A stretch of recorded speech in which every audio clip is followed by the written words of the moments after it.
నారాయణం నమస్కృత్య నరం చైవ నరోత్తమం దేవీం సరస్వతీం వ్యాసం తతో జయముదీరయేత్. హరి ఓం. పరమేశ్వర స్వరూపమైన సభకి నమస్కారం. ఈనాడు పరమోత్కృష్టమైనటువంటి రాసలీలా ఘట్టంతో ప్రారంభం చేస్తున్నాం. రాసలీలా ఘట్టం విన్నంత మాత్రం చేత పాపములనన్నింటినీ దహించగలిగినటువంటి శక్తి కలిగినది.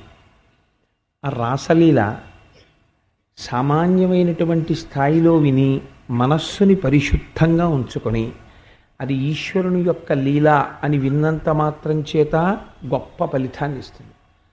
దాని లోపల ఉండేటటువంటి రహస్యాన్ని తెలుసుకునే ప్రయత్నం చేస్తే అసలు అది దివ్యాతి దివ్యమైనటువంటి లీల. ఇంకా రాసలీలని మించి నాకు తెలిసి అంతకన్నా గొప్ప లీల సృష్టిలో ఉండదేమో. అంత గొప్ప లీల రాసలీల. కానీ దురదృష్టం ఏమిటంటే రాసలీల అనేటప్పటికి ఏమనుకుంటారంటే చాలామంది కాంతలతో కృష్ణుడు భోగం అనుభవించుట అనుకుంటారు. అది కాదు దాని ఉద్దేశ్యం. అంతకన్నా చెప్పడానికి వేరొక మార్గం లేదు. అందుకని అలా చెప్తారు దాన్ని.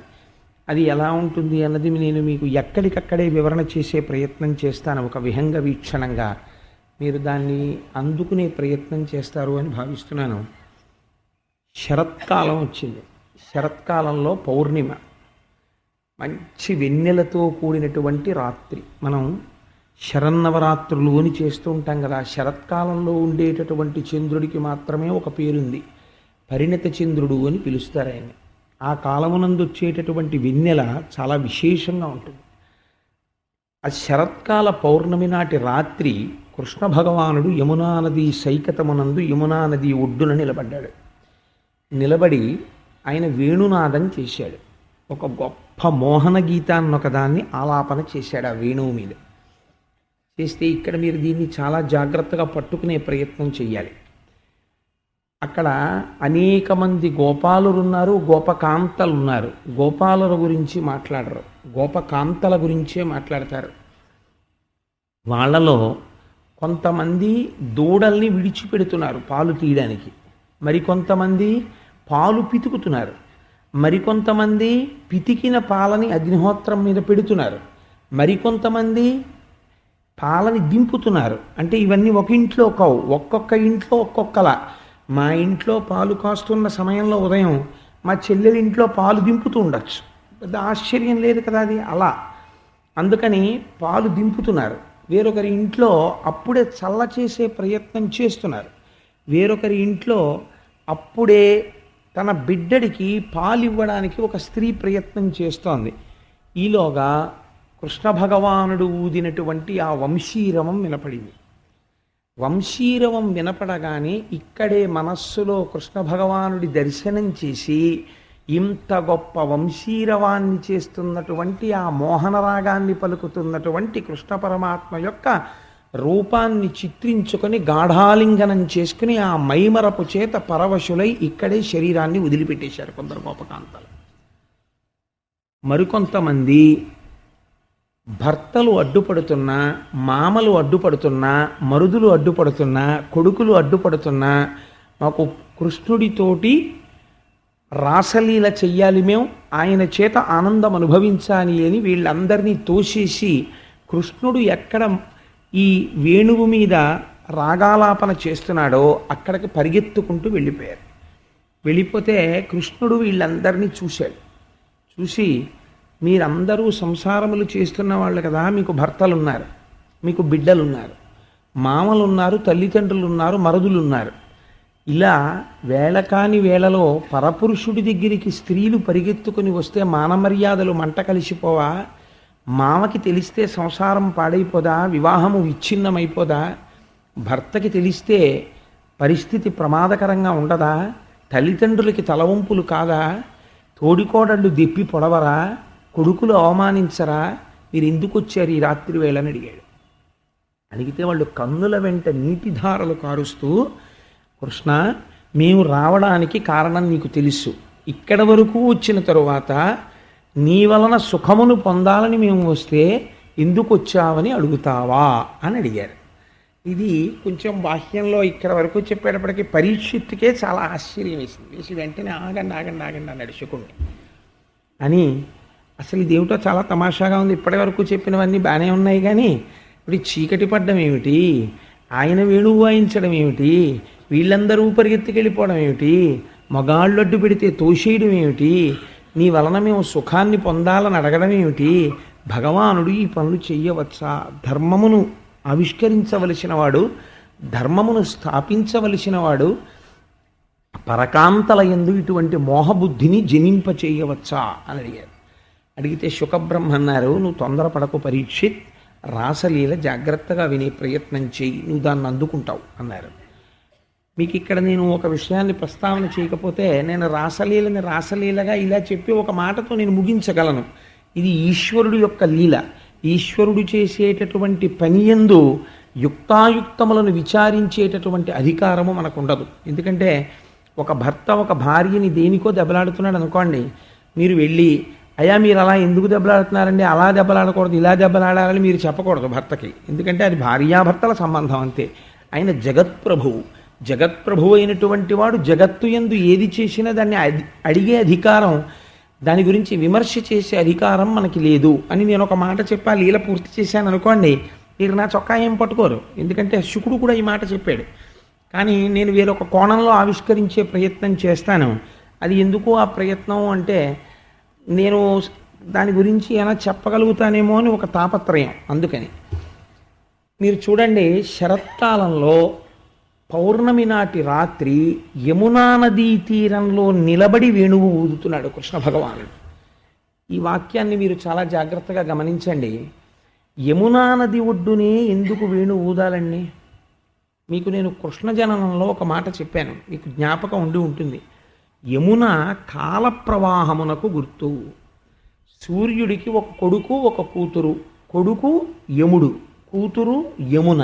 యమున ప్రవహించి వెళ్ళిపోయేటటువంటి కాలము యొక్క స్వరూపము. ఈ కాలము ప్రవహించి వెళ్ళిపోతున్నప్పుడు ఏమవుతుంది? ఉన్నాము అని ఈ శరీరాన్ని చూపించినటువంటి జీవులు పడిపోతూ ఉంటారు. ఎంతమంది పడిపోతూ ఉంటారు ఎవ్వరికీ తెలియదు. ఆ లెక్క పెట్టగలిగిన వాడు ప్రపంచమునందు ఎవ్వడూ ఉండడు. 12 గంటల 10 నిమిషాల 1 సెకండ్కి సృష్టిలో ఎన్ని ప్రాణులు చచ్చిపోయాయి, మనుష్యులు కావచ్చు ఎవరు కావచ్చు, ఎన్ని పోయాయి ఎన్ని పుట్టాయి, ఓ స్టేట్మెంట్ ఏమన్నారు అనుకోండి, ఎవడు వేయలేడు దాన్ని. అలా కుదరదు. అది ఎవరికి తెలుస్తుంది? ఒక్క ఈశ్వరుడికే తెలుస్తుంది. ఎందుకంటే ఆయనే కాలస్వరూపమై ఉన్నాడు. ఉండి ఆయన ప్రాణుల్ని పడగొడతాడు, ప్రాణుల్ని సృష్టి చేస్తాడు. ఇప్పుడు ఆ యమున దేనికి గుర్తు? కాలము యొక్క ప్రవాహమునకు గుర్తు. ఇప్పుడు ఈ యమునని తనకి గుర్తుగా చేసుకున్నాడు రేవుకి. అంటే ఈ కాలమునందు కొన్ని కోట్ల జన్మలలో వచ్చావు వెళ్ళిపోయావు, వచ్చావు వెళ్ళిపోయావు, ఎన్ని శరీరాలతోనో వచ్చి వెడుతున్నావు. ఇప్పుడు నేను నా నిర్హేతుకమైన కృపతో కొంతమందిని ఉద్ధరించాలని అనుకుంటున్నాను. ఆ భావన నా యందు ఎలా పెట్టుకున్నా సరే, ఆ వస్తువు అటువంటిది. నా యందు గుండెలలో గూడు కట్టుకున్న భక్తితో ఉన్న వాళ్ళెవరో వాళ్ళని నేను ఉద్ధరించాలనుకుంటున్నాను. ఇది ఈశ్వర సంకల్పము అంటారు. ఇలా ఎందుకు ఈశ్వరుడు సంకల్పించాలి అంటే శాస్త్రం అంది అది నిర్హేతుక కృప. దానికి హేతువు చెప్పడం కుదరదు. ఈశ్వరానుగ్రహమైనది ఆ హేతు వస్తు. ఆయనకి ఆ ఆలోచన కలిగింది. శరన్నవరాత్రులలో శరత్కాలమునందు మాత్రమే ఆయన అలా వేణువు ఊదాడు. శరత్కాలంలో ఎందుకు ఊదాలి అంటే శరత్కాలంలో మబ్బులు ఉండవు ఆకాశంలో. ఆకాశమంతా నిర్మలంగా తెల్లగా వెన్నెలతో ఉంటుంది. అలాగే ఈ ఆంతరమునందు రజోగుణము తమోగుణము బాగా తగ్గిపోయి సత్వగుణ ప్రకాశంతో ఉన్నటువంటి మనస్సులు ఏవున్నాయో, ఏవి నిరంతరము కృష్ణానుభావన చేస్తున్నాయో అవి ఈ వేణునాదమును వినగలవు, విని పరిగెత్తగలవు. ఈ వేణునాదం వినడం అనేటటువంటిది ఎంత గమ్మత్తుగా ఉంటుంది. మీకు నేను ఒక ఉదాహరణ చెప్తా. ఇప్పుడు నేను ఒక ఉపన్యాసం చెప్తున్నాను అనుకోండి. ఈ ఉపన్యాసం సభలో ఉన్న అందరికీ వినపడుతోందా, వినపట్టలేదా? అందరికీ వినపడుతోంది. వినపడకపోతే ఈ పాటికి అక్కడి నుంచో కేకలేస్తారు కదా, ఏమంటే ఇటువైపు సౌండ్ బాక్స్ పనిచేయట్లేదని. కాబట్టి ఉపన్యాసం అందరికీ వినపడుతోంది. శబ్దమునకు ఉండవలసిన లక్షణమేమి? అందరికీ వినపడాలి. కొంతమందికి వినపడి కొంతమందికి వినపడకపోవడం ఉండదు. వినపడినది. వినపడినప్పుడు ఒకవేళ ఉత్తేజితుల్ని చేయవలసి వస్తే కొంతమంది స్త్రీలని కొంతమంది పురుషుల్ని ఉత్తేజితుల్ని చేస్తుంది తప్ప శబ్దమునకు కేవలము స్త్రీలని ఉత్తేజితుల్ని చేయడమో కేవల పురుషుల్ని ఉత్తేజితుల్ని చేయడమో ఉండదు. మరి కేవల గోపకాంతల్ని ఎందుకు ఉత్తేజితుల్ని చేసింది ఆ వంశీరవము? అంటే వాళ్ళకున్నది కేవలము కామోద్రేకమే అయితే వేణునాదము విన్న తర్వాతే ఎందుకు పరిగెత్తాలి కామోద్రేకంతో? వేరొక సందర్భాల్లో పరిగెత్తచ్చు కదా. కామోద్రేకం ఉన్నటువంటి వాడు కామాతురాణం న భయం న లజ్జ అని శాస్త్రం. కామాతురత కలిగినటువంటి వాడు, అందున పరపురుష సంగమ కోరుకునేటటువంటి స్త్రీ గుప్తంగా వ్యవహరిస్తుంది తప్ప తన భర్త ఎదురొస్తే తోషవతల బారేసి మరిదిని తోసేసి మామగారిని తోసేసి అక్కడ కృష్ణుడు వేణు ఊత్తురాన్ని నేను పరిగెడతానని పరిగెడుతుందే? అది సాధ్యమయ్యే విషయమే. అలా పైగా ఒక స్త్రీ పరిగెత్తింది పోని కులట అలా చేసింది అనుకోవచ్చు. కొన్ని వేల మంది గోపకాంతలు పరిగెడుతున్నారు. మరి ఇంతమంది పరిగెడుతుంటే అడ్డడమే తప్ప వెంట పడి పరిగెత్తరా గోపాలురు? మేము అడ్డామంటే వాళ్ళు వెళ్ళిపోయారండి అని చెప్పి ఏదో బ్యారికేడ్లు తోసుకుని వెళ్ళిపోతే చూస్తూ ఊరుకున్న కార్యకర్తల్లా చూస్తూ ఊరుకుంటారా? అంతే తప్ప వెంటపడి వెనక్కి తీసుకురారా? వాళ్ళు వెళ్ళరా అలాగా? అలా ఎందుకు జరుగుతుంది రాసలీలలో? అంటే ఇన్ని ప్రశ్నలకి నేను ఒక్క జవాబు చెప్పేస్తాను, మీరు దాన్ని అన్వయం చేసుకోండి. దీనికి అర్థం ఏమిటో తెలుసా అండి? వేణునాదము వింటే గోపకాంతలకేమైనది అన్నారు, అనంగవర్ధనమైనది అన్నారు. ఈ మాట వాడి వ్యాసుల వారు మనందరినీ సమ్మోహనాస్త్రం వేశారు. కృష్ణుడు వేయలేదు, ఆయన వేశారు. అనంగవర్ధనం అంటే ఏమిటో తెలుసా అండి? అనంగుడు అంటే శరీరము లేనివాడు. శరీరము లేనివాడు మన్మధుడు. మన్మథవర్ధనం అంటే లోపల కామోద్రేకము కలిగినది. ఇది బాహ్యార్థం. మీరు అలాగే తీసుకుంటే దానికి అర్థం అలాగే వస్తుంది. రాసలీల అన్న హెడ్డింగ్ దృష్టిలో పెట్టుకుని తీసుకున్నారనుకోండి, అనంగా అంటే శరీరము కానిది. శరీరము కానిదేది? ఆత్మ. ఆత్మవర్ధనము అంటే ఆత్మాభిముఖుడైనాడు. ఈశ్వరుడి పిలుపు వాడికి అందింది. ఎవడు యోగ్యుడో వాడికి అందింది. దీనికి మీకు ఒక ఉదాహరణ చెప్తా. ఒకానొకనాడు భగవాన్ రమణులు, అప్పటికింకా వారు తపస్సు చెయ్యలేదు, ఆత్మదర్శనం చెయ్యలేదు.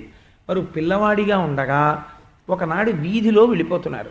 వెళ్ళిపోతుంటే నాకు జ్ఞాపకం ఉన్నంత వరకు ఆ పేరు నేను కరెక్ట్గా చెప్పుంటే రామనాథస్వామి అయ్యారు అనుకుంటాను, వారి బంధువు కూడా అవుతారేమో. వారు అరుణాచల దర్శనం చేసి వస్తున్నారు. వీరు చాలా సామాన్యమైన ప్రశ్న ఒకటి వేశారు, మీరు ఎక్కడి నుంచి వస్తున్నారు అని అడిగారు. నేను అరుణాచలం నుంచి వస్తున్నాను అన్నారు ఆయన. ఇదే వేణువు వినపడ్డం అంటే. నేను అరుణాచలం నుంచి వస్తున్నాను అన్నారు. ఆగిపోయారంతే ఆ పిల్లవాడు. అప్పటి వరకు అతని పేరు వెంకట్రామన్, రమణుల పేరు. ఆగిపోయి ఏమన్నారు అన్నారు, అరుణాచలం నుంచి వస్తున్నాను అనగానే నాకు ఈ పేరుతో ఏదో కొన్ని కోట్ల జన్మల అనుబంధం ఉంది. ఈ పేరు వినగానే నాకు రోమాంచితం అవుతోంది, నాకు ఏదో తెలియని ఆనందం వస్తోంది. ఏమిటి ఆ పేరుని? అరుణాచలమా? ఎక్కడా అన్నారు. అరుణాచలం తెలియదా? తిరువణ్ణామలై అన్నారు ఆయన. అంతే. మీరు నమ్ముతారా? ఈ మాట రమణుల జీవితాన్ని వేరొక వైపుకి తీసుకెళ్ళి, ఇది ప్రేరణ. ఆయన ఒకనాడు ఇంట్లో పైన కూర్చున్నారు, మరణ సదృశమైనటువంటి అనుభవాన్ని పొందారు. ఈ శరీరము పడిపోతోంది, శరీరము పడిపోతోందని నాకు తెలుస్తోంది. నాకు తెలుస్తోంది కాబట్టి నేనన్నది ఇది కాదు, లోపలున్నది నేను. ఇది చూస్తోంది ఇది పడిపోవడాన్ని. ఇది పడిపోయాక దీన్ని శ్మశానానికి తీసుకెడతారు, దీన్ని కాల్చేస్తారు. అప్పుడు ఈ నేను ఏమవుతుంది? చూస్తున్న నేను. కాబట్టి ఈ నేను కాదు, ఈ లోపలున్న నేను అన్న భావన వారికి కలిగింది. అంతే, అది వైరాగ్యం. ఆ తర్వాత ఇంక వారు వెనక్కి తిరిగి చూడలేదు. అప్పటి నుంచి పరధ్యానంగా ఉండేవారు. నువ్వు ఎందుకు పరధ్యానంగా ఉంటున్నావు, నువ్వు ఎందుకు చదువుకోవట్లేదు అనేవారి ఇంట్లో. అంతే. ఆ తర్వాత వారు అరుణాచలం వెళ్ళిపోయారు. ఇంకా తన జీవిత కాలమనందు వారు వెనక్కి తిరిగి రాలేదు. వారి ఆత్మ అరుణాచలంలో కలిసిపోయింది. ఇప్పుడు మీరు దీన్ని ఏమంటారు? అరుణాచలం నుంచి వస్తున్నాను అని ఆయన అన్న మాట అందరికీ వినపడలేదా? ఒక్క వెంకట్రామన్ని మాత్రమే భగవాన్ రమణులుగా ఎందుకు మార్చింది? ఒక జగదాచార్యుడిగా ఎందుకు నిలబెట్టింది? అంటే ఆయన యందు భగవంతుని యొక్క అనుగ్రహము ప్రసరించినది. ఇది వేణునాదం వినపడ్డం అంటే. ఇప్పుడు వినపడితే ఏమైంది? అనంగవర్ధనమైనది. అనంగవర్ధనం అంటే ఆత్మోన్ముఖమయ్యారు వీళ్ళందరూ. ఎవరయ్యారు? గోపకాంతలకే చెప్తారు. పురుషుడికి ఎందుకు చెప్పరో తెలుసా అండి? ప్రపంచమునందు మనం అందరం కూడా బాహ్యంలో భార్య భర్త అంటాం, కానీ శాస్త్రమునందు మాత్రం భార్య భర్త ఉండరు, ఒక్కడే ఉంటాడు. ఎవరో తెలుసా అండి? అందరూ స్త్రీలే. అందరూ ఎవరిని పొందాలి? అందరికీ ఒకడే భర్త, జగద్భర్త. ఎవరు వాడు? పతిం విశ్వస్యాత్మేశ్వరగుం శాశ్వతగుం శివమచ్యుతం. వాడు విశ్వేశ్వరుడు లేదా నారాయణుడు, మీరు ఏ పేరు పెట్టి పిలవండి, దానికి ఏం అభ్యంతరం లేదు. వాణ్ణి పొందాలి. కాబట్టి ఇప్పుడు స్త్రీయా పురుషుడా? స్త్రీగా చెప్తారు, ఎందుకంటే వాడిని పొందాలి కాబట్టి పురుషుణ్ణి. మీరు అందుకే చూడండి, మీకు ఎక్కడ ఉండదు ఒక్క వీర వెంకట సత్య నారాయణ స్వామి వారు మాత్రం ఇంతంత గండు మీసాలు ఎట్టుకుని ఉంటాడు. ఆయన ఎందుకు అలా ఉండడం అంటే ఆయన పురుషుడుగా ఉంటాడు. అంటే ఇప్పుడు ఎందుకు వెళ్ళారు మీ అందరూ? ఆయన్ని పొందుటకు. ఆయన సత్యము, మారనివాడు. మారుతున్నది శరీరము. మారుతున్న శరీరమునందు నీవు ఉండి మారని తత్వమైన భగవంతుణ్ణి అందుకోవాలి. ఇది ఎవరికో లోపల ప్రచోదనం అవుతుంది. అలా ఎవరికి ప్రచోదనమైందో వాళ్ళకి కృష్ణ పరమాత్మ యొక్క వేణునాదము వినపడినది. కాబట్టి వీళ్ళకి ఏమైంది? అనంగవర్ధనమైనది. పైకి కథ ఎలా ఉంటుంది? కామోద్రేకము కలిగినట్టు ఉంటుంది. ఇది కామమా? వాళ్ళు అడుగుతున్నది మోక్షమా అంటే మోక్షము.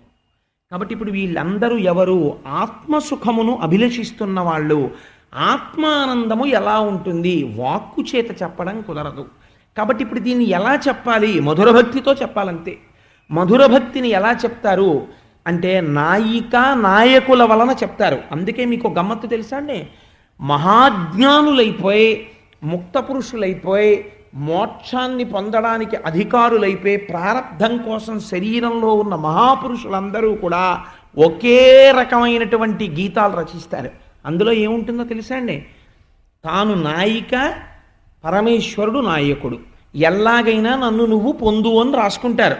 రమణ మహర్షి అరుణాచలేశ్వరుణ్ణి ఉద్దేశించి అరుణాచల అక్షర మనమాల అని ఒక గేయం రాశారు. నేను ఆడదాన్ని, నువ్వు పురుషుడివి, మన ఇద్దరికీ పెళ్లి జరగాలి, నన్ను నువ్వు పొందకపోతే ఎలాగా అని రాశారు. అంటే రమణ మహర్షికి తెలియదు ఆయన పురుషుడని? ఆయనకి తెలియదా అరుణాచలేశ్వరుడు పురుషుడని? అంటే అది అసంబద్ధమైన మాట. జ్ఞాని ప్రవర్తన ఎలా ఉంటుందో తెలుసా అండి? చాలా గమ్మత్తుగా ఉంటుంది. శేషాద్రి స్వామి రమణ మహర్షిని ఓ మాట అడిగారు.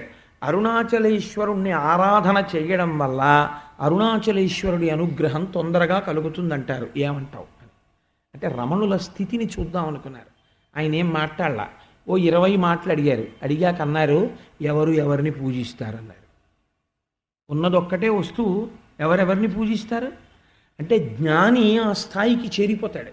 ఇది ఆత్మస్థితిని తెలుసుకోవడానికి వెడుతున్న వాడి లక్షణం. ఈ ఆత్మానందం ఉందే సమాధి స్థితిలో తాను లోపల ఉన్న ఆత్మయ్యి నిలబడిపోతే ఈ శరీరము ఆ ఆనందమును తట్టుకోలేని స్థితిలో ఉన్నప్పుడు దాన్ని వాక్కు చేత చెప్పడము కుదరదు. మరి ఎలా చెప్పాలి ఆనందాన్ని? ప్రేయసీ ప్రియుల సమాగమంగా చెప్పాలంతే. జీవబ్రహ్మైక్య సిద్ధిని, అంతకన్నా ఇంకో మార్గం లేదు చెప్పడానికి. అందుకే జీవబ్రహ్మైక్య సిద్ధే కళ్యాణం. అందుకే కళ్యాణం చేశారండి మేము వెళ్ళి వెంకటాచలంలో వెంకటేశ్వర స్వామి వారికి కళ్యాణం చేయించవచ్చు. నువ్వు మొనగాడివి, నువ్వు కళ్యాణం చేయించేవాడివా ఈశ్వరుడికి? నువ్వే సుఖబ్రహ్మవా? నువ్వు కళ్యాణం చేయించడండి. నువ్వు కళ్యాణం చెయ్యలా, నువ్వు కళ్యాణం పొందావు. అక్కడ పద్మావతి శ్రీనివాసుల కలయిక, ఇక్కడ జీవబ్రహ్మైక్య సిద్ధి. కళ్యాణం అనేటటువంటిది అది, దాని తాలూకా జ్ఞానము, దాని తాలూకా పర్యవసానం అది. అందుకని కళ్యాణ ఘట్టము చేస్తారు. కాబట్టి ఇప్పుడు ఏమైనది అంటే దీన్ని ప్రేయసీ ప్రియుల సమాగమంగా చెప్పాలి తప్ప అన్యథా చెప్పడం కుదరదు శాస్త్రంలో. అందుకని మధుర భక్తిని ఆధారంగా తీసుకుని వర్ణిస్తున్నారు రాసలీల. కాబట్టి ఇప్పుడు ఈ స్త్రీలందరూ అక్కడికి వెళ్ళారు. వెళ్ళి కృష్ణుణ్ణి చూశారు. ఆయన ఇంటికి వెళ్ళిపోమన్నాడు. ఇప్పుడు ఎంత చమత్కారంగా ఉంటుందో చూడండి. నాకు ఇంతకు తప్ప వేరొక దిక్కు లేదు, వేరొక ఆలంబనము లేదు నేను ఇది చెప్పడానికి. కామము సమస్త ప్రపంచమునకు ఆలంబనమై ఉంటుంది. దాని యందు ప్రవేశించు అని ఎవ్వడూ చెప్పక్కర్లా. అంత అమాయకుడు ప్రపంచంలో ఎవడో ఉండడు. ప్రత్యేకం చెవులోకి వచ్చి అయ్యో అయ్యో నాన్న నీకు ఇంత వయస్సు వచ్చింది, నువ్వు సంసారమునందు ప్రవేశించు అని ఎవ్వడూ చెప్పక్కర్లేదు. వాడే సంకేతాలు ఇచ్చేస్తాడు, పెళ్లి చేస్తావా చేయవా. సంసారమునందు కూరుకుంటాడు. ఎక్కడో ఉంటాడు ఒక్క మహాపురుషుడు, ఆయన కామము వేరుగా ఉంటుంది. మీకు నేను తరచు చెప్తుంటాను ఒక ఉదాహరణ. రామకృష్ణ పరమహంసతో కాపరానికి శారదాదేవి వెళ్ళారు. వెళితే ఆయన వచ్చి అన్నారు, ఎదురొచ్చి, శారదా నువ్వు కాపరానికి వచ్చావు, నిజమే నేను నీకు తాళి కట్టాను, నువ్వు నా భార్యవి. ఇలా నీకు నాకు కూడా ఎందరో భర్తలున్నారు, ఎందరో భార్యలున్నారు కోట్ల జన్మల నుంచి. ఈ జన్మలో భార్యగా నువ్వు నన్ను ఉద్ధరించి, భర్తగా నేను ఉద్ధరించి ఇద్దరం మోక్షం పొందుదామా? తాళి కట్టాను కాబట్టి రొంపిలో దిగిపోదామంటే చెప్పు, ఇద్దరం సంసార రొంపిలో దిగిపోదామా అని అడిగారు. శారదాదేవి అంది, లేదు, ఇద్దరం ఉద్ధరించుకుందాం ఒకళ్ళనొకళ్ళం, నేను మిమ్మల్ని ఎప్పుడూ సంసారములోకి లాగను. అంతే ఆ దాంపత్యం. దేనికి పనికొచ్చింది? ఆయనకి ఆవిడలో కాళికాదేవి కనపడేది, ఆవిడికి ఆయనలో ఆచార్యుడు కనపడేవారు. ఇద్దరూ మోక్షం పొందేశారు. కాబట్టి ఇప్పుడు కామము రామకృష్ణుల యందు పని చెయ్యగలిగినదా? పని చెయ్యలేదు. నువ్వు ఇంటికి వెళ్ళిపోండి, మీరు ఇంటికి వెళ్ళిపోయి మీ భర్తతో ఉండి మీ పిల్లలతో ఉండండి, వాళ్ళకి వెగటుగా ఉంటుంది, ఈ మాట మేము వినలేము అన్నారు వాళ్ళు. ఇది పైకి ఎలా ఉంటుంది కథ చెప్పేటప్పుడు, వీళ్ళు కాముకతతో భర్తను విడిచిపెట్టి వచ్చినట్టు ఉంటుంది. మహాపురుషుల యొక్క స్థితిని చూపిస్తున్నారు. రమణ మహర్షి తపస్సు చేస్తుంటే రాళ్ళు పెట్టి కొట్టేవారు. కొడుతుంటే ఆఖరికి ఒక రైతు చూసి ఒక మామిడి తోటలోకి తీసుకెళ్ళి ఒక మామిడి చెట్టు మీద చిన్న 4 కర్రలు పరిచి దాని మీద కూర్చుని తపస్సు చేసుకోన్నారు. మామిడి చెట్టు ఎక్క ఆ కర్రల మీద కూర్చుని తపస్సు చేస్తున్నారు. ఎప్పుడో వెళ్ళిపోయాడు ఆయన. ఆఖరికి వాళ్ళ బంధువు ఒక ఆయన గుర్తుపట్టారు. వాళ్ళ అమ్మగారు వచ్చారు, ఇంటికి వచ్చేయమని అడిగారు. ఆయన వెళ్ళిపోయేటప్పుడు కూడా ఉత్తరం ఏమని రాశారో తెలుసా అండి? ఆయన వెళ్ళిపోయే ముందు ఆత్మజ్ఞానం వచ్చిన వాడి నోటి వెంట వచ్చే మాట ఎంత గమ్మత్తుగా ఉంటుందో చూడండి. ఇది దాని నిజస్థానమును భర్తను వెతుక్కుంటూ వెళ్ళిపోవచ్చున్నది, దీని కొరకై ఎవ్వరూ అన్వేషించవలసిన అవసరము లేదు, ఈ డబ్బాలో తీసుకోబడినటువంటి డబ్బుతో ఫీజు కట్టబడలేదు, కాబట్టి దీని కొరకు అంటే ఇది నా కొరకంట లేదు, ఫాల్స్ నేను చూపించట్లేదు, అసలు నేను తెలుసుకున్నారు ఆయన. కాబట్టి దీని కొరకు అన్వేషించవద్దు. కింద సంతకం లేదు. ఎందుకని? నామరూపాలతో ఆయనకి ఇప్పుడు సంబంధం లేదు, అంతటా పరివ్యాప్తమైన ఆత్మతో సంబంధం. అమ్మగారు వచ్చి ఇంటికి రమ్మన్నారు. రమ్మంటే ఆయన అన్నారు, ఎవరు అమ్మ, ఎవరు పిల్లాడు, ఎక్కడికి రావడం? ఆయన వెళ్ళలేదు, అరుణాచల గుహల్లో ఉండిపోయారు. కాబట్టి ఇంటికి రా అన్న మాట వాళ్ళకి చిత్రంగా ఉంటుంది. ఏమిటి ఇల్లు, ఎవరు భార్య, ఎవరు పిల్లలు, ఎన్ని కోట్ల జన్మల నుంచి ఉన్నాయి ఈ సంబంధాలు, ఏమిటా మమకారాలు? కాబట్టి ఈశ్వరుణ్ణి చెందడానికి ఈ జన్మ తప్ప ఈ జన్మ సంసారము కొరకు కాదు అని వారు నిర్ధారణకు వస్తారు. కాబట్టి వాళ్ళు పైకి బాహ్యంలో మీకు కథ ఎలా అనిపిస్తుంది?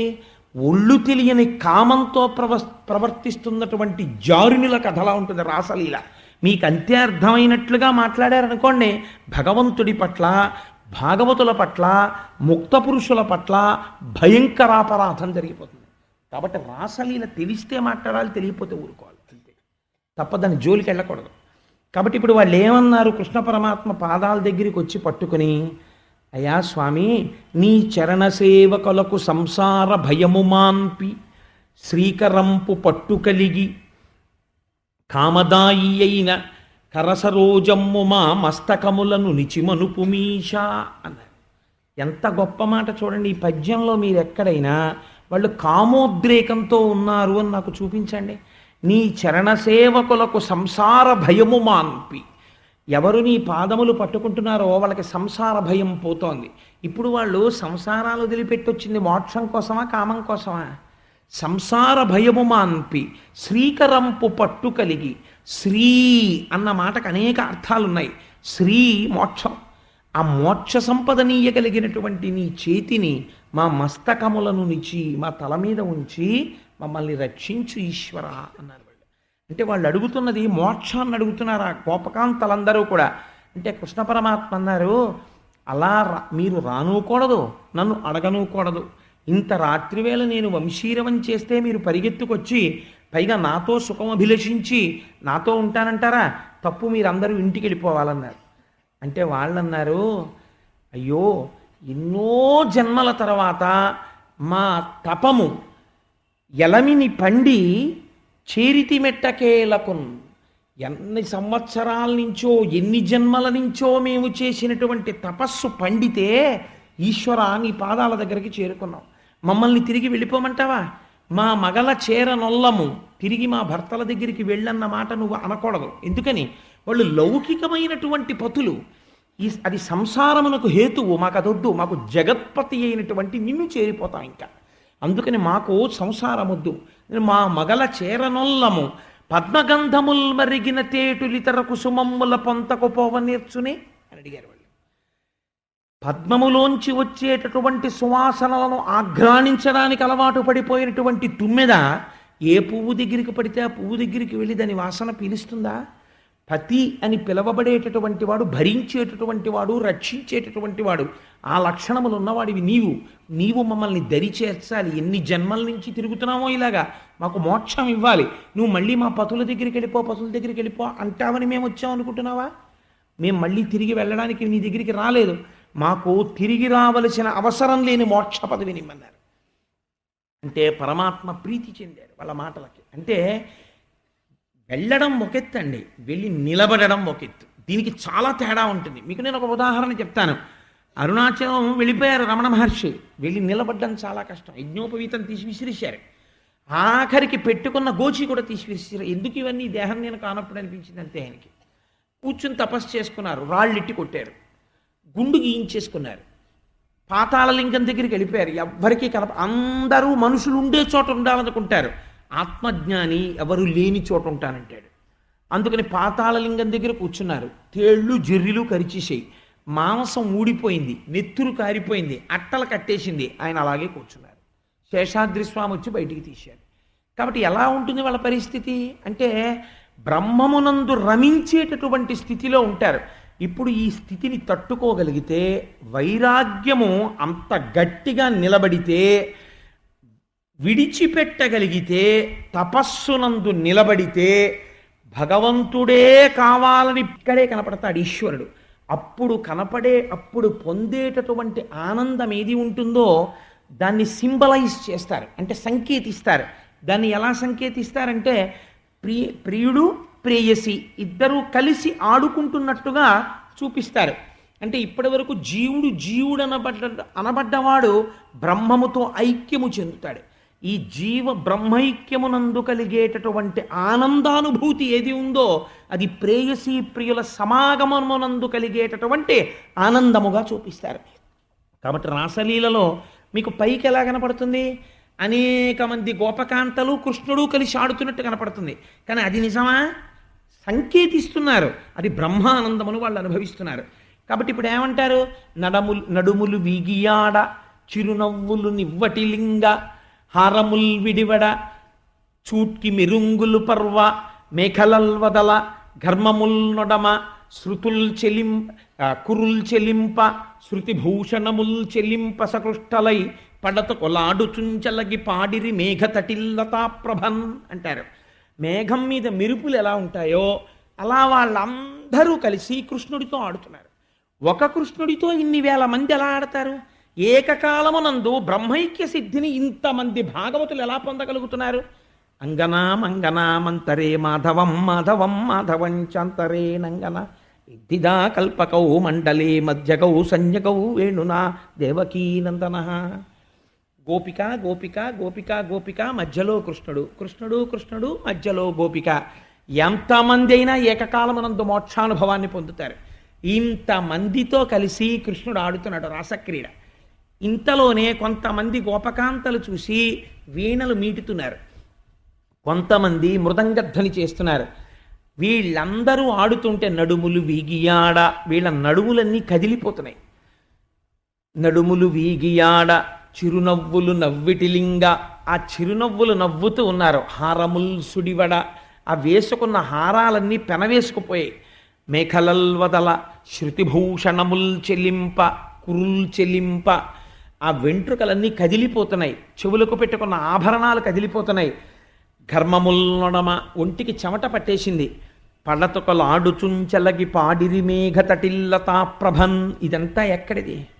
యోగ విద్యలో ఆత్మానుభవాన్ని పొందే ముందు అష్టాంగ సిద్ధి జరుగుతుంటే లోపల నుంచి పుట్టేటటువంటి విపరీతమైనటువంటి స్వేదము, వినపడేటటువంటి మురళీనాదాలు, వీణలు పలుకుతున్నట్టుగా వినపడేటటువంటి ధనులు, ఇవన్నీ ఆత్మానందాన్ని పొందే ముందు అష్టాంగయోగ సిద్ధిలో సాధకుడు పొందేటటువంటి అనుభవాల్ని కైచరీ గుర్తులుగా, పాదగుర్తులుగా, రాసలీలాంతర్గతంగా వ్యాస భగవానుడు ఏది చెప్పడం కుదరదో వాక్కుతో దాన్ని తీసుకొచ్చి ఇంత గొప్ప రాసలీలగా వర్ణించి చూపిస్తున్నాడు.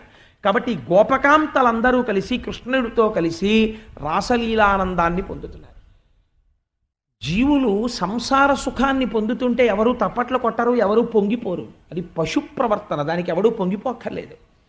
ఇప్పుడు చూశారట దీన్ని. హరిణీ నయనలతోడను హరిరాస క్రీడ చేయనంబర వీధిన్ సురనాథులు భార్యలతో శౌరిది విమానముల నెక్కి చూచిరిలేశ.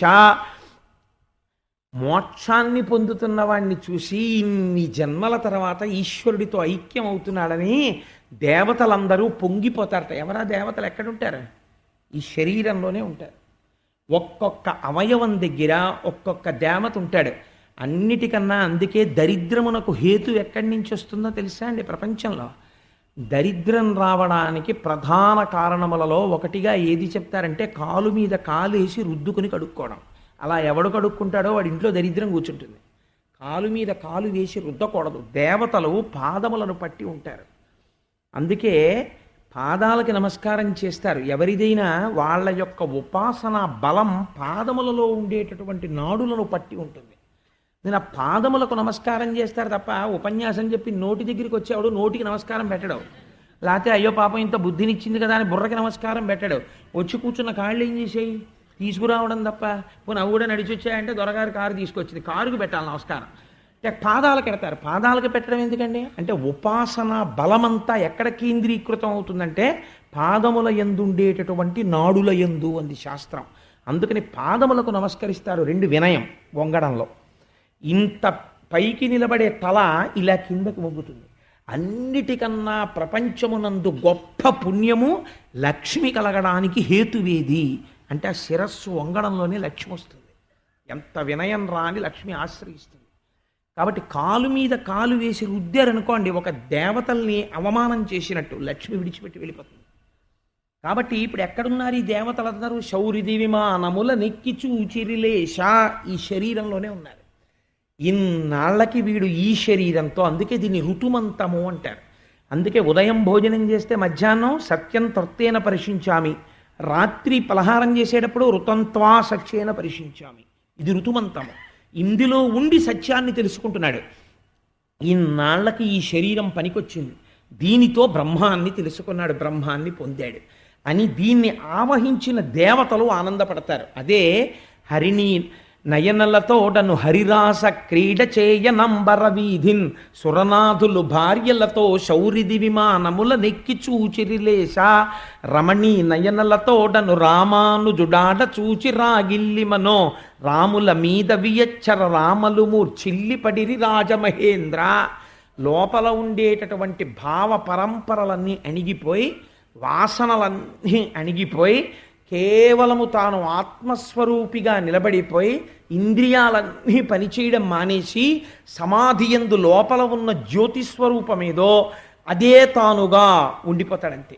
ఆ ఉండిపోయినప్పుడు ఎంత ఆనందాన్ని పొందేస్తుంటాడంటే ఆ ఆనందము చేత ఈ శరీరము పోషింపబడుతుంటుంది. అప్పుడు తినడం ఏముండదు, త్రాగడం ఏముండదు. మరి ఎలా బతికున్నాడు అంటే ఆ ఆనందము ఈ శరీరాన్ని కాపాడుతుంటుంది. ఆ ఆనంద మగ్నుడైపోయి ఉండిపోతాడు. అలా ఉండిపోయినటువంటి సమాధి స్థితిని వర్ణన చేస్తున్నారు. ఇది గోపకాంతలు కృష్ణుడితో కలిసి అనుభవించినటువంటి రాసలీల. ఇప్పుడుట యమునా కంకణచారియై మదవతి రాసశ్రమోత్తారియై ప్రమదామానస నవ్య భవ్య చరితోత్థారియై వనజాక్షుండలరంగ గాలి విసరన్ కళ్యాణ భావంబునన్. ఆ యమున ఒడ్డున రాసలీల జరుగు మదవతి రాసశ్రమోత్తారియై రమణీఘర్మ నివారియై వాళ్ళకి పట్టినటువంటి చెమటని పోగొట్టడానికి వాళ్ళు పొందుతున్నటువంటి ఆనందంలో శరీరమునకు పొందినటువంటి బడలికని తీర్చడానికి ఆ యమునా నది మించి వచ్చినటువంటి చల్లటి గాలుల చేత వాళ్ళు బహిర్ముఖులయ్యారు. బహిర్ముఖులై వాళ్ళకి ఒక చిన్న భావన లోపల వచ్చింది. ఇది ఒక గమ్మత్తైన భావన. దీన్ని పట్టుకోవడం చాలా కష్టం. నేను ఆత్మదర్శనమును పొందినాను. మళ్ళీ నేను ఎక్కడి నుంచి వచ్చింది ఆత్మదర్శనాన్ని పొందాక? ఆత్మగా ఉన్నాను అనాలి. నేను ఆత్మదర్శనమును పొందినాను అంటే మళ్ళీ ఏమైంది? మళ్ళీ జారుడు మెట్లు ఎక్కాడు. ఇంత బహిర్ముఖుడు అవగానే మళ్ళీ జారుడు మెట్టు మీద కూర్చున్నాడు. కాబట్టి ఇప్పుడు వాళ్ళు ఏమన్నారు? మేమందరం కృష్ణుడితో ఆనందం అనుభవిస్తున్నాం అన్నారు. అని అనడం ఏమిటి? కృష్ణుడు అదృశ్యం అయిపోయాడు. అంటే ఏమైంది? మళ్ళీ సమాధి స్థితి ఎందు కుదురుకోవడం కుదరట్లేదు కూర్చున్నప్పుడు తపస్సులో. ఇప్పుడు వాళ్ళ బాధ ఎలా ఉంటుందో తెలుసా అండి? ఇదే పిచ్చాళ్లే ఉన్నాడండి. అందుకే సాధారణంగా బ్రహ్మజ్ఞానికి ఉన్మత్తుడు అని పేరు.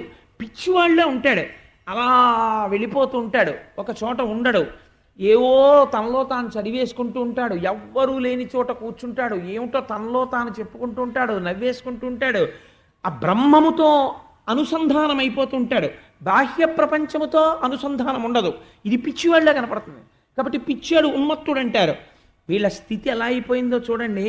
వీళ్ళు ఇప్పుడు కృష్ణుడు కావాలి. వీళ్ళకి ఎవరిని అడుగుతున్నారో తెలుసా అండి? ఎవరిని అడగాలి కృష్ణుడు కావాలంటే? మనుషుల్ని వెళ్ళి అడగాలి, ఏమంటే కృష్ణుడు ఎక్కడున్నాడండి అని. వీళ్ళు కృష్ణుడు కావాలని మనుష్యుల్ని అడగట్లేదు.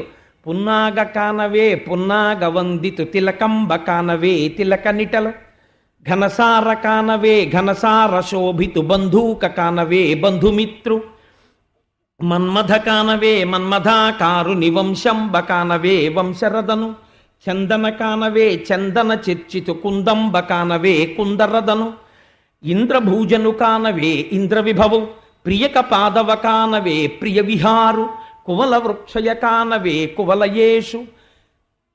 ఎవరైనా పూల చెట్ల దగ్గరికి వెళ్ళి పున్నాగ కానవే పున్నాగ వందితో, పున్నాగ చెట్టు దగ్గరికి వెళ్ళి ఓ పున్నాగ చెట్ట కృష్ణుడు ఎటొచ్చాడో నువ్వు చూశావా? నీ పూలల్లో దాక్కున్నాడా? నీ చెట్టులో దాక్కున్నాడా? ఓ మన్మథ వృక్షమా నీకు తెలుసా? ఓ చందన వృక్షమా నీకు తెలుసా? అని పైగా చెట్ల దగ్గరికి వెళ్ళి నలనివాడు మేలి చిరునవ్వులవాడు పద్మనయనమ్ములవాడు కృపారసమ్ముపై చిల్లెడువాడు మౌళి పరిసర్పిత పింఛమువాడు, చల్వల మానధనమ్ము తెచ్చనో మలియలారమీ పొదల మాటున లేడు కదమ్మ చెప్పరే అంటారు. ఈ పోతనగారి పద్యం ఆంధ్రదేశంలో ఎంత ప్రఖ్యాతో. ఇలాంటి పద్యమే ఇంకొకటి రచనలో ఉంది వెంకటాచలం గురించి. నలనివాని మేలి చిరునవ్వుల వాణి సురారి కంఠముల్ గిల్లెడు వాణి అని వెంకటేశ్వర స్వామి వారి మీద వరాహపురాణంలోకి అనువాదం చేస్తూ రాశారు. అలా పోతనగారి ఈ నల్లనివాని పద్యాన్ని ఆంధ్రదేశంలో ఎంత ప్రఖ్యాతి వహించిందంటే, ఎవరైనా కొంచెం నల్లటి పిల్లాడు కనపడ్డాడు అనుకోండి, కృష్ణుడితో పోల్చి నల్లనివాడు పద్మనయనమ్ములవాడు కృపారసమ్ముపై చిల్లెడువాడు మౌళి పరిసర్పిత పింఛమువాడు నవ్వు రాజిల్లెడు మోమువాడొకడు, చల్వల మానధనమ్ము తెచ్చనో మలియల అరమీ పొదల మాటున లేడు కదమ్మ చెప్పరే. రాసలీలలో పద్యం. వెళ్ళి వీళ్ళందరూ మల్లె పొదలను అడుగుతున్నారు. ఓ మల్లె పొదలారా నల్లనివాడు, నల్లగా ఉంటాడు, మేలి చిరు నవ్వుల వాడు, చక్కటి నవ్వు నవ్వుతుంటాడు, నవ్వు రాజిల్లెడు మోమువాడు, చక్కటి ఆ నవ్వేటటువంటి వాడు, పద్మనయనమ్ములవాడు, పద్మముల వంటి కన్నులున్నవాడు, మౌళి పరిసర్పిత పింఛమువాడు, నెమలి పింఛం ధరించినవాడు. ప్రయత్నపూర్వకంగా పోతన గారు ఈ మాట ఎందుకు వాడారో తెలుసా అండి? రాసలీలలో తెలియక చాలామంది ఇంతమంది కాంతలతో కృష్ణుడు సంభోగ సుఖం అనుభవించాడు అనుకుంటారేమోనని మౌళి పరిసర్పిత పింఛమువాడు అన్నారు. ప్రపంచంలో ఎవరైనా ఓ కాకీకో ఓ పావురాయికో లేకపోతే ఏదైనా ఈక తీసుకొచ్చి తలలో పెట్టుకునేటటువంటి వాడు ఉంటాడంటే, ఈకంటే ఏమిటో తెలుసా? వెంట్రుక. పక్షికి ఈక పక్షి వెంట్రుక. పక్షి వెంట్రుక తీసుకొచ్చి తల మీద పెట్టుకుంటాడు ఎవడైనా, ఇది చాలా బాగుందండి నాకు అలంకారంగా ఉంటుందని. మరి కృష్ణ భగవానుడు ఎందుకు పెట్టుకున్నట్టు నెమలి ఈక అంటే దాని వెనకాతల ఒక పెద్ద రహస్యం ఉంది. రాసలీల రేపొద్దున్న తెలియక ఎవరైనా తప్పుగా అర్థం చేసుకుని దుష్ప్రచారం చేస్తారేమోనని ఆయన అనేక మంది భార్యలతో ఉన్నట్టుంటాడు. ఆయన అస్ఖలిత బ్రహ్మచర్యాన్ని నిరూపించడానికే నెమలీక పెట్టుకుంటాడు. సృష్టి మొత్తం మీద స్త్రీ పురుషుల మధ్య సంభోగం లేకుండా పిల్లల్ని గని ఏకైక ప్రాణి నెమలి. నెమలి వర్షాకాలం నల్లటి మబ్బులు పట్టి ఇంకా వర్షం పడుతుందనగా ఆకాశం మెరుపులు మెరుస్తుంటే మగనెమలి పింఛం విప్పి నాట్యం చేస్తుంది. ఆ నాట్యం చేసేటప్పుడు మొట్టమొదటి వాన చినుకులు కింద పడుతుంటే అది పొందినటువంటి ఆనందానుభూతి చేత లోపల నుంచి కదిలినటువంటి ఆనందం దాని కంటి వెంట నీటి చుక్కగా కింద పడుతుంది. అది పడుతున్నప్పుడు ఆడనెమలి వచ్చి దాన్ని నోరు పట్టి తాగి గర్భం ధరిస్తుంది తప్ప దానికి భౌతికమైనటువంటి సంపర్కం లేదు. ఇదే రాసలీల. అందుకే నెమలీక. అందుకే ఇవాళ వానచిలుకలు పడ్డాయి బహుశా. అందుకని మౌళి పరిసర్పిత పింఛము అని పోతన గారు ప్రయత్నపూర్వకంగా ఈ మాట వేశారు. మీరందరూ కృష్ణుడు ఆడవాళ్లతో కలిసి తిరుగుతున్నాడు జులాయిగా అనుకుంటున్నారేమో. ఆయన పరబ్రహ్మమై జీవబ్రహ్మైక్య సిద్ధినిస్తున్నాడు. అప్పుడు వాళ్ళందరూ మళ్ళీ కృష్ణ పరమాత్మ యొక్క అనుగ్రహాన్ని పొందారు, జలక్రీడలు ఆడారు, అందరూ జీవబ్రహ్మైక్య సిద్ధిని అనుభవించినారు. దాన్ని రాసలీల అని పిలుస్తారు. నేను అనుకుంటున్నాను, నేను ఇప్పుడు ఈ రాసలీల యొక్క పవిత్రతని మీకు కొంతవరకు ఆవిష్కరించగలిగానేమో అని నేను అనుకుంటున్నాను. అది ధ్యానము చేత తెలుసుకోవలసినటువంటి రహస్యం. అయితే మీకు నేను ఇక్కడ ఒక మాట చెప్తాను. సామాన్యంగా శ్రోత మనస్థితి ఎలా ఉంటుందో పసిగడతారు ఋషులు. 1కి 10 మాటలు పరీక్షిత్ రాసలీలలో ప్రశ్న వేస్తాడు. నువ్వు ఎంత చెప్పినా నాకు అర్థం కావట్లేదు. ఇలా పరకాంతలతో కలిసి ఎలా ఆడాడు కృష్ణుడు, ఎలా ఆడాడని అదే ప్రశ్న వేస్తే ఆఖరణ వ్యాసుడు ఒక మాట చెప్తాడు. నేను నీకొక్క మాట చెప్తాను. ఈశ్వరుడి లీల లోపల ఉండేటటువంటి జ్ఞానము నీకు అందుకోలేని స్థితి అయితే ఒక విషయాన్ని నువ్వు జ్ఞాపకం పెట్టుకో. అగ్నిహోత్రం ఉన్నది. అగ్నిహోత్రాన్ని తీసుకెళ్ళి శవం మీద పెట్టారనుకోండి, కాల్చేస్తుంది. శవాన్ని కాల్చినటువంటి అగ్నిహోత్రం మళ్ళీ వెళ్ళి ఎక్కడైనా తలస్నానం చేస్తుందా? చేయదు. శవాన్ని కాల్చిన అగ్నిహోత్రానికి అపవిత్రత లేదు. మీకు వంట చేసి పెట్టింది అగ్నిహోత్రం, పుణ్యం వచ్చిందా? పుణ్యం లేదు. యజ్ఞంలో అగ్నిహోత్రం ఉంది, మీరు స్వాహ అంటూ దేవతలకు ఇచ్చారు. ఇప్పుడు ఆ అగ్నిహోత్రానికి ఏమైనా గొప్పతనం ఉందా? లేదు. శవాన్ని కాల్చిన అగ్నిహోత్రం అపవిత్రత లేదు. యజ్ఞమునందు కొత్తగా పవిత్రత లేదు, అపవిత్రత లేదు. ఏ పనులు చేసినా అగ్ని మాత్రము అగ్నిగానే నిలబడుతుంది. ఆ వస్తు సంపర్కం అగ్నికి లేదు. కృష్ణుడు కూడా అలా నువ్వు భావించగలిగితే రాసలీల నీకేమి ఇబ్బంది అని అడిగాడు శుకుడు. ఆ స్థాయిలో నువ్వు ఆలోచించు. కృష్ణుడు అనగా అగ్నిహోత్రము కాబట్టి ఎవరిని ఎలా ఉద్ధరించాలనుకున్నాడో అలా ఉద్ధరించాడు. ఉద్ధరిస్తే నీకెందుకు కలగాలి బాధ? ఈశ్వరుడికి ఏ సంపర్కము లేదు. అందుకే నెమలీక పెట్టుకున్నాడు, అగ్నిహోత్రమై ఉన్నాడు. నీ కంటికి అగ్నిహోత్రం పవిత్రత పాడవకుండా కనపడుతోంది. కృష్ణుడి విషయంలో నీకు అలా ఎందుకు కనపడదు? కనపడకపోతే అది నీ దృష్టి దోషం తప్ప కృష్ణ దోషం కాదది. కాబట్టి నువ్వు అలా విను, అప్పుడు రాసలీల నిన్ను ఉద్ధరిస్తుంది అన్నాడు. కాబట్టి ఆ రాసలీల అంత పరమపావన